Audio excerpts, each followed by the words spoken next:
বন্দুক থেকে গুলি ছুড়ে ৭৬তম প্রজাতন্ত্র দিবস পালন হলো বসিরহাট স্টেডিয়ামে। ৭৬তম প্রজাতন্ত্র দিবস পালিত হলো বসিরহাটে। আজ রবিবার সকাল ৮টা নাগাদ এই উপলক্ষে উত্তর চব্বিশ পরগনা জেলার বসিরহাট ১ নম্বর ব্লকের বসিরহাট স্টেডিয়ামে মহকুমার শাসক আশিস কুমার জাতীয় পতাকা উত্তোলন করেন। দেশের জাতীয় পতাকা উত্তোলনের পর বন্দুক থেকে গুলি ছুড়ে গান স্যালুট জানানো হয়। তারপর চলে প্যারাড কুচকাওয়াজ। প্রজাতন্ত্র দিবসের এই অনুষ্ঠান দেখতে এদিন রীতিমতো বসিরহাট স্টেডিয়ামে মানুষের ভিড় উপচে পড়েছে। বসিরহাট থেকে প্রতিনিধি আজিজুল শেখ, ইএস নিউজ বাংলা। ৭৬তম সাধারণতন্ত্র দিবসে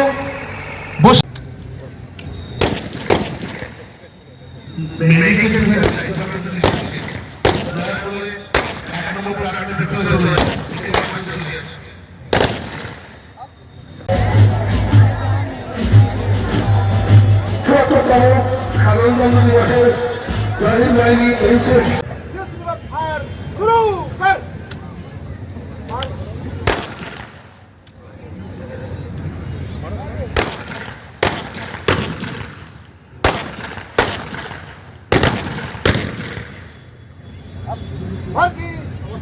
জাহিদ বাহিনী সিনিয়র ডিভিশনের তার নেতৃত্বে এগিয়ে আসছে, অভিবাদন জ্ঞাপন করছেন।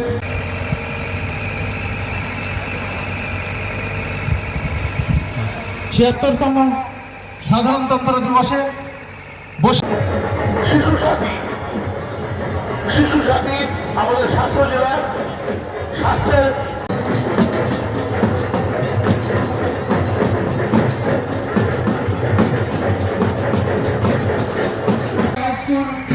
Senior division